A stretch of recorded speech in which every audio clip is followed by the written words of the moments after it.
Hello, everybody, and welcome back to Coffee Conversations with J.D. White and Tracy G. And we are going to talk about the differences between Hanukkah and Christmas. And is Hanukkah as big a deal as Christmas? We were going to do that before, but instead we ended up talking about our own religions and what we did for Christmas, and it got a little long-winded, so we're back to talk about this and keep it short and simple. So there you go. So, well, turn over to you. We just finished the holiday season. Which is always very, very nice in this part of the country. Yes. Unfortunately, then comes January where things can get a little bit gray. Right. But the holiday season is very nice. And I think for many, many people, Christmas is one of the biggest parts of the year for them. It's a lot of travel, a lot of celebration. Whether you're Christian or non-Christian, whether you're Catholic or Protestant, Christmas tends to be a really big time of year. It's very, very popular. Now, for Jewish individuals, Hanukkah is sometimes compared as if it were the Jewish Christmas. Right. Now, Hanukkah is not always at the same time. It's based on the lunar calendar, so it kind of floats forward and back a little bit each year. This year, Hanukkah was in December. But it's important to realize that Hanukkah is not the Jewish Christmas. Right. It is a happy time, especially for Jewish children. Hanukkah can be a lot of fun. I kind of wonder back, when they did start to be about at the same time, I wonder if Hanukkah, basically, they started giving presents and stuff because the kids that were Christian. I mean, I just know, like, at the schools and stuff, too, even today, that, kids are getting Christmas gifts, and then, the Jewish kids, they don't believe in, Christmas, so it kind of gives them a reason to still get presents and not feel left out. Am I off on that, or is that kind of a... I'll be honest, I don't actually know the exact origin of the gift-giving practice in Hanukkah. Okay. So I'll confess that ignorance. So if any of you want to come on here and you're Jewish and you'd like to talk about this stuff, please come and be a guest. You are more than welcome. We have my friend Alex that's going to be a guest. Hopefully, we'll see. If she doesn't show up in a later episode, don't get mad at her. She's just too shy.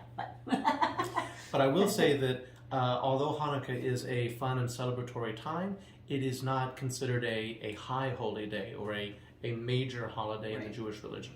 And what that means is that other holidays, such as Passover, for example, you can find in the Bible, for Christians it would be the Old Testament, for Jews it's just the Bible.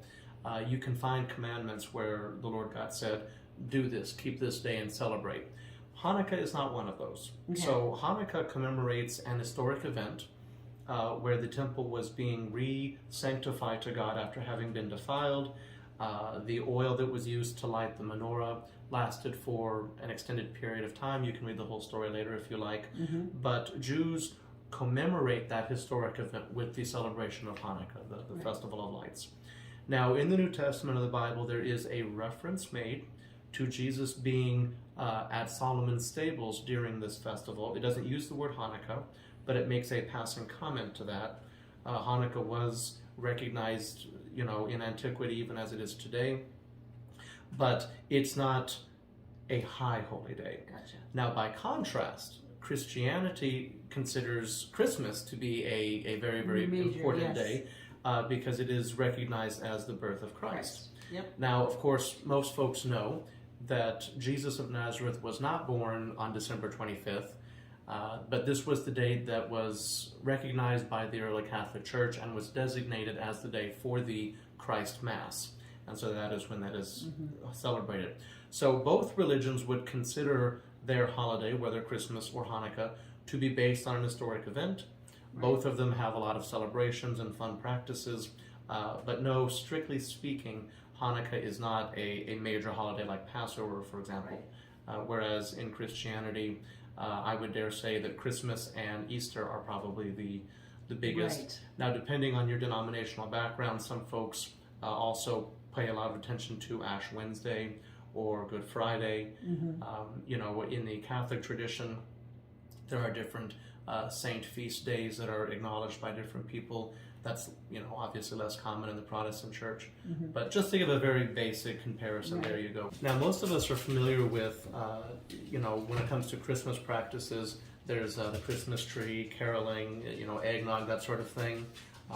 And some of us may also be familiar with the Hanukkah practices, where you spin a dreidel or give out gelt or something like this. But what I'm curious about is from your experience in the Lutheran Church, what are some things that you would say are traditional Lutheran practices at Christmas?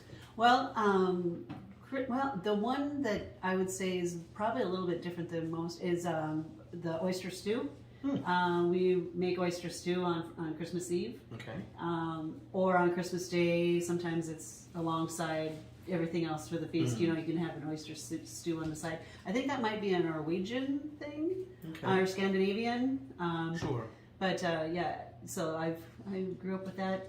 Any other thing? Let's see. We were usually allowed to open one present Christmas Eve, and then Santa would come that night.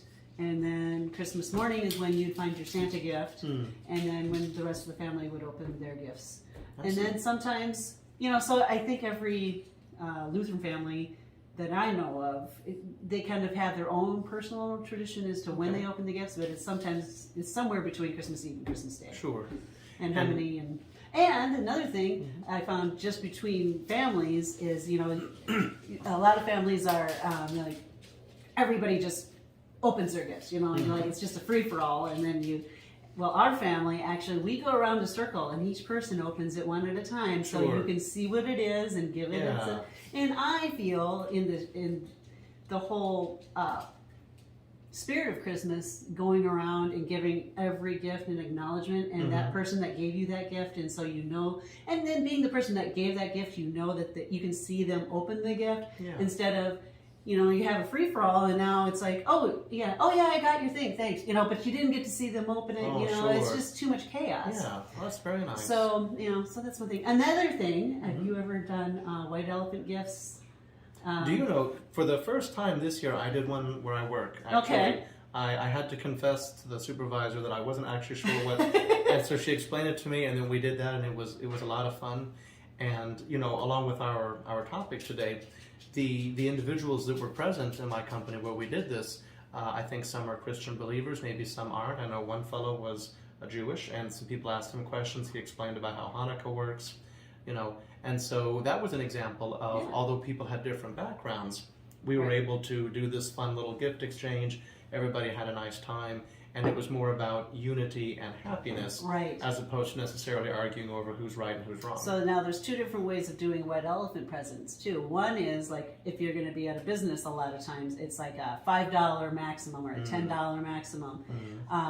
For our family, it has to be from your house. You have to give something away that you don't want, that's in your house. Leftover, refurbishing, recycling, you know, something that you don't want anymore. You wrap it up, and then you actually put them all in the middle, and we have dice that goes back and forth, and basically you get to pick, I think it's like 1s and 6s, you get to take a present, and then a 4, or I don't remember, anyway, if it's a 4, then you can like steal your gift, you know what I mean, and you keep going around until the last couple of minutes, and then whatever present you have, that's the one you have to keep there. And sometimes some do multiple presents, some do only one, you know, that each person gets one. Or sometimes you can just pick a name out of a hat. And at Christmas time, when I was working at the hospital, you didn't know who your Secret Santa was, and they would give you little gifts here and there, and you had to try to figure it out. So Secret Santa and white elephant gifts,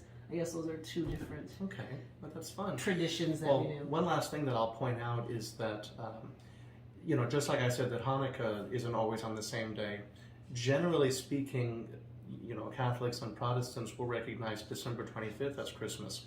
Now, some people may put more emphasis on Christmas Eve, some people may put more emphasis on Christmas Day, but a fun and interesting thing is that in the Eastern Orthodox Church, so for example in Russia, Christmas is actually celebrated in the first week of January.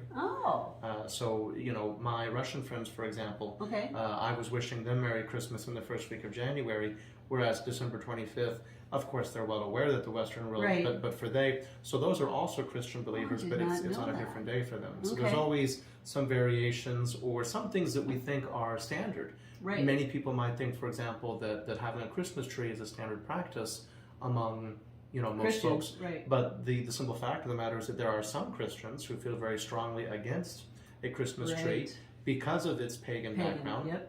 And so I have known Christian believers, for example, who celebrated Christmas, and then the whole thing, maybe they exchanged and maybe gifts. not even gifts, yeah. But they did not put up a tree, you know. So at the end of the day, I think when it comes to these holidays and these observations, it's cultural, it's personal, it has to do with your family, and it really has to do with your internal connection to God, or maybe not even, maybe it's just to your group, your Right. connection to your group. And at the end of the day, there's no point in arguing over who's doing it right and who's doing it wrong. Right.